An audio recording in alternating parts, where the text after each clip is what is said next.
కర్ణాటక సీఎంగా డీకే శివకుమార్ ప్రమాణ స్వీకారానికి సర్వం సిద్ధమైంది. రేపు సాయంత్రం ఆయన బాధ్యతలు తీసుకోబోతున్నారు. కర్ణాటక ముఖ్యమంత్రిగా డీకే శివకుమార్ బుధవారం ప్రమాణ స్వీకారం చేయనున్నారు. ఆయనతో పాటు మరో 10 మంది మంత్రులుగా ప్రమాణ స్వీకారం చేయనున్నట్లు సమాచారం. ఢిల్లీలో కాంగ్రెస్ అధిష్టానంతో డీకే శివకుమార్, ఆపద్ధర్మ ముఖ్యమంత్రి సిద్దరామయ్య చర్చించాక తొలి విడత కేబినెట్ కూర్పుకు సంబంధించిన కసరత్తు పూర్తయినట్టు తెలుస్తోంది. డీకే సీఎంగా బాధ్యతలు తీసుకున్న కొద్ది రోజులకే మంత్రివర్గ విస్తరణ కూడా ఉంటుందని కాంగ్రెస్ వర్గాల్లో చర్చ నడుస్తోంది. బెంగళూరులోని లోక్ భవన్ లో బుధవారం సాయంత్రం 4:05 డీకే ప్రమాణ స్వీకారం చేస్తారు. కాంగ్రెస్ అగ్రనేత రాహుల్ గాంధీ, పలువురు సీనియర్ నేతలు ఈ కార్యక్రమంలో పాల్గొంటారు.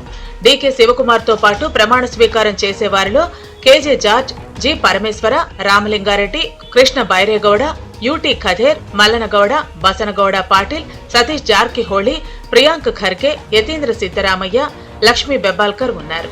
There's been a very graceful change of guard, and everybody is looking forward to ensure that we continue the good work that the former Chief Minister, Mr. Siddaramaiah, has done and accelerate both the policy making as well as the economic growth for the state. Gandhi కుటుంబం వల్లే తాను ఈ స్థాయికి వచ్చానని DK Shivakumar అన్నారు. తన రాజకీయ జీవితం క్లిష్ట దశల్లో ఉన్నప్పుడు సోనియా గాంధీ అందించిన మద్దతే తనను ముందుకు నడిపిందన్నారు. I named my theatre on the death day of Indira Gandhi as Indiraji Chitra Mandir.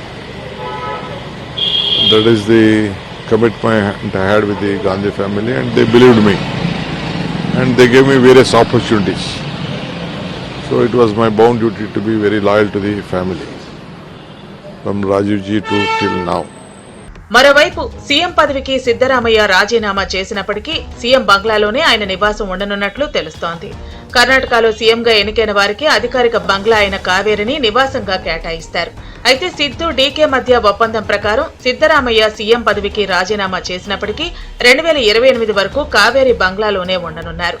కొత్త సీఎంగా బాధ్యతలు చేపట్టనున్న డీకేకు వేరే అధికారిక నివాసం ఏర్పాటు చేయడానికి అధికారులు చర్యలు తీసుకుంటున్నారు.